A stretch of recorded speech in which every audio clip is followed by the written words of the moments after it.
여기 일본의 한 신사가 있습니다. 이곳은 1627년 창건된 도미오카 하치만구라는 이름의 신사로 신사나 절의 건립, 수리를 위한 자금을 조달하기 위한 스모, 간진 스모의 발상지로 유명한 곳인데요. 이곳은 1년에 수백억 원의 수입이 있었을 정도로 상당히 유명한 장소이고 스모 선수들이 승리를 기원하기 위해 지금도 찾곤 하는 명소 중 하나입니다. 그리고 오늘 다룰 사건은 바로 이 신사에서 발생한 끔찍한 살인사건이죠. 이 남성의 이름은 도미오카 시게나가. 시게나가는 앞서 말씀드린 신사 도미오카 하치만구를 대대로 관리해온 신사 가문의 장남으로 태어났습니다. 다만 어린 시절 그는 학교에서 공부도 운동도 잘 못하는 부자라는 이유로 동급생들에게 따돌림을 당하는 등 다소 불우한 학창시절을 보냈는데요. 그런데 그는 집에 돈이 워낙 많았던 탓에 대학 시절엔 친구에게 돈을 주며 자신의 보디가드로 고용했다고 합니다. 아무튼 이런 환경에서 성장한 그는 1995년 3월 아버지의 뒤를 이어 도미오카 하치만구의 최고 책임자 제20대 궁사로 취임하게 됩니다.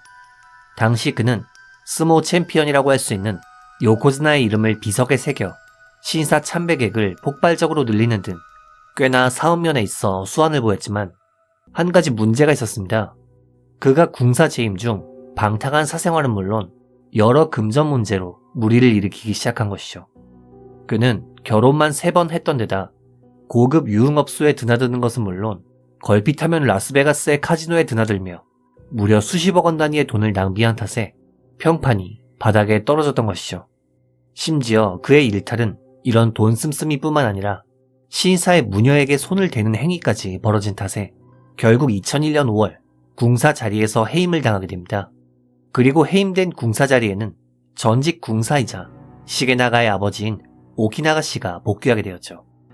아무튼 이 해임으로 인해 시게나가는 거액의 퇴직금과 연금을 받은 후 후쿠오카로 이주해 고급 가구, 외제차, 일본도 수집은 물론 보트를 사는 등 온갖 호화로운 생활을 만끽했는데요.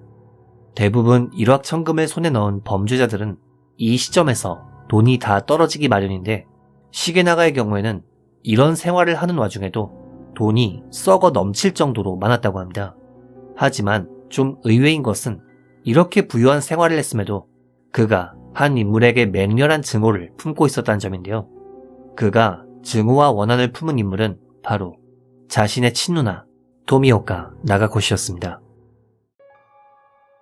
시게나가가 자신의 누나에게 원한을 품은 이유는 좀 복잡한 사정이 있었습니다.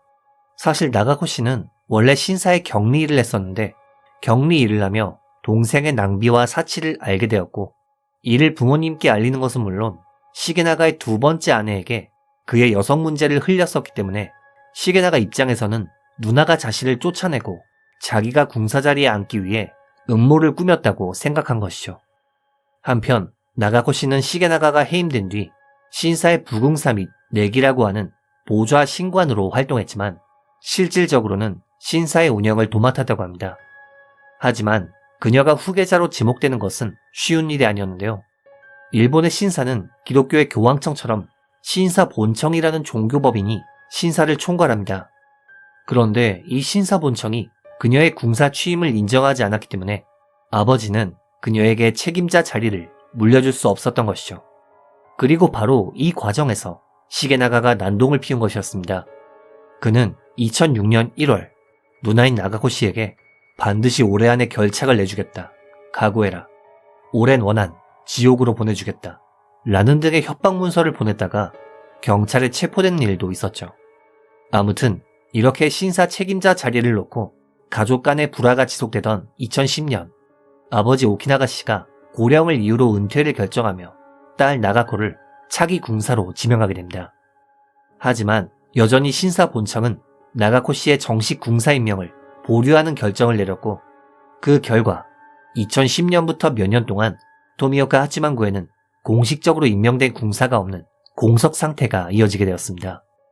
그러던 2017년 9월 끝내 도미오카 하치만구 측은 신사 본청을 탈퇴한 뒤 2017년 10월 나가코 씨를 궁사로 임명하는 강수를 두게 되었죠. 그런데 여기서 문제가 발생합니다. 막상 나가코 씨가 궁사 자리에 앉게 되자 그녀가 동생인 시게나가 못지않게 낭비와 사치를 부리기 시작한 것인데요. 당시 그녀는 20억 원짜리 저택에 10마리 개와 함께 살며 1억 원가량의 샹들리에를 설치하거나 환락가의 호스트클럽에 빈번하게 드나들며 한 달에 2천만 원가량의 돈을 유흥비로 썼던 것이었죠. 그리고 이 광경을 본 시게나가는 이런 생각을 하게 됩니다. 신사 1100액은 내가 늘려놨는데 누나가 그 돈으로 사치를 부리고 있네. 그런데 비난도 받지 않는다니 너무 불합리하다. 이뿐만 아니라 누나의 궁사 취임으로 인해 자신이 궁사 자리에 복귀할 수 없다는 것을 깨달은 그는 마침내 범행을 결심하게 됩니다. 나가코 씨의 궁사 취임 후 2달 정도가 지났을 무렵 그녀는 저녁 8시 25분경 업무를 마치고 33세의 남성 운전기사 A씨의 차량을 타고 신사로 귀가했습니다. 그런데 그녀가 신사 경내 자택 앞에 내리는 순간 어둠 속에 몸을 숨기고 기다리던 한 남성이 그녀를 기습합니다. 그 남성이라는 건 바로 그녀의 동생이자 전직 궁사 56세의 시게나가였죠. 당시 그는 자신이 소장했던 일본도로 그녀를 공격했는데 공격이 너무 강력했던 모양인지 칼날이 부러질 정도였다고 합니다. 아무튼 그의 이 무자비한 공격으로 인해 58세 나가코 씨는 현장에서 세상을 떠나게 되었죠. 그리고 이 광경을 목격한 사람이 있었습니다. 바로 그녀의 차를 운전하던 운전기사 A씨였죠. 당시 A씨는 신사 인근 도로로 뛰어서 도망쳤는데 그의 뒤를 쫓아오던 것은 시게나가가 아닌 한 여성이었습니다. 이 여성은 시게나가의 아내 49세의 토미오카 마리코로 그녀는 흉기를 들고 A씨를 약 100m가량 추격한 끝에 A씨의 어깨와 팔을 서바이벌 나이프로 공격, 중상을 입혔는데요. 그런데 좀 특이한 것은 마리코가 갑자기 A씨에게 너만은 용서해주겠다 라는 알 수 없는 말을 남긴 뒤 그대로 현장을 떠났다는 것입니다. 그런데 여기서 더 이해할 수 없는 일이 벌어집니다. 범행 후 이들 부부는 신사 경내에서 합류했고 이내 시게나가가 흉기로 아내의 목숨을 빼앗은 후 자신 역시도 극단적인 선택을 한 것이죠.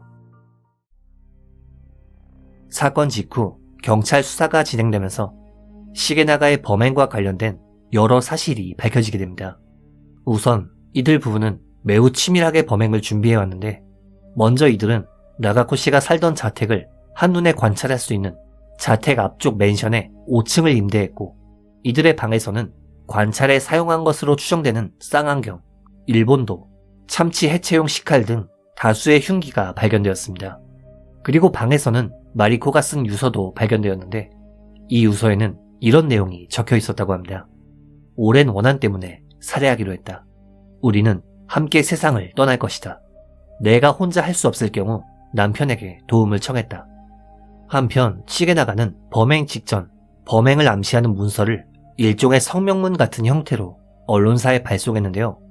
이 문서에는 가족 간의 분쟁 내막이 상세히 적혀 있었으며 나가코를 영구히 토미오카 하치만구에서 추방할 것, 내 아들을 궁사로 지명할 것 등등 총 4가지의 요구사항이 적혀 있었다고 합니다.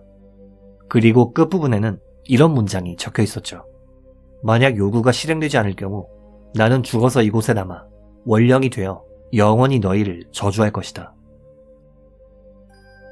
사실 시게나가의 범행 이후에는 다른 이야기가 있습니다. 그에게는 2 자식이 있었는데 이 중 아들인 B씨 같은 경우는 실제로 대학에서 일본 종교학을 공부하는 것은 물론 신사에서 일할 수 있도록 허가도 받은 시게나가 입장에서는 정당한 후계자였습니다. 하지만 막상 B씨가 신사에서 일하기 시작하자 격리였던 누나는 근무 태도가 나쁘다며 트집을 잡았고 나가코 씨와 B씨는 조카와 고모 관계였음에도 극도로 사이가 나빴던 것이었죠. 이런 과정에서 시게나가는 누나에 대한 원한은 물론 누나가 죽으면 내 아들이 뒤를 잇는다 라는 계산하에 이러한 범행을 저질렀다는 이야기가 있습니다.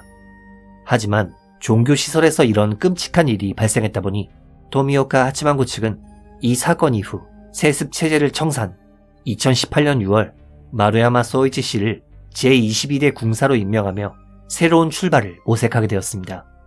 요구사항이 실행되지 않으면 죽어서 원령이 되어 영원히 저주하겠다던 그의 말. 결국 영구 추방도 아들의 궁사지명도 없었으니 그는 자기가 한 말처럼 신사에서 원령이 되어 있는 걸까요?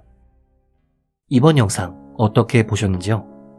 피해자분의 명복을 빌며 영상을 마칩니다. 규미사였습니다.